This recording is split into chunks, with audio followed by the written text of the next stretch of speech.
are we headed for stock prosperity? Joining us now is Michael Cugino, president of the Permanent Portfolio Funds, and Tom Lydon, ETF Trends editor.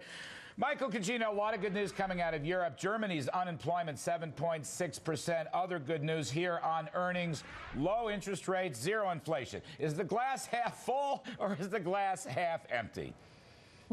I would probably argue that it's half full, Larry.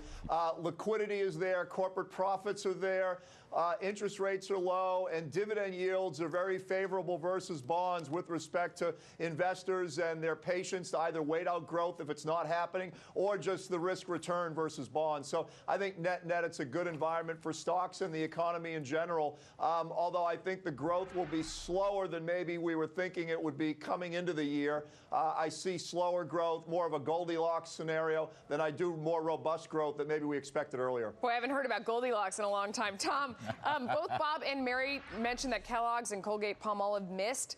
That sounds like bad news for the consumer and what they're doing. Is that rear view mirror or does that worry you? No, it does. It does worry you. I mean, long term, you have to be optimistic, but it's going to be much slower than we all hoped. I mean, if consumers aren't spending, this economy is not going to get back on track. So in the meantime, we're going to be in this kind of narrow trading range, 1050 to 1150 on the S&P. Investors are somewhat disenchanted with the market. They're spending more time at the beach than studying their portfolios these days. Yeah, that's a good point. Michael, you know, we are in this very narrow trading range, as the other guest just pointed out. Let me ask you, how do we break out of it?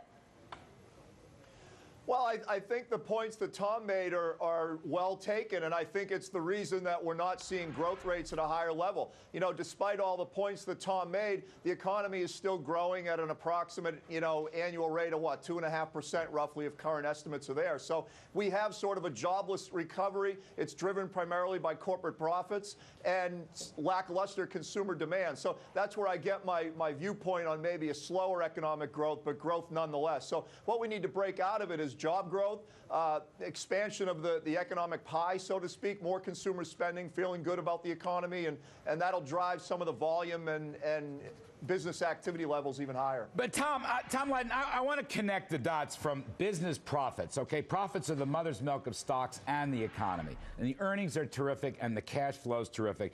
Business is investing, okay? We saw it yesterday in the report. CapEx goods, right? They're up about 10.5%, 11% at an annual rate. That's a pretty hefty clip. Now, from profits to business investment to stocks. You say consumer spending is lackluster. I agree with that. But what about business investment spending and an economic booster from there? Doesn't business really drive the American economy?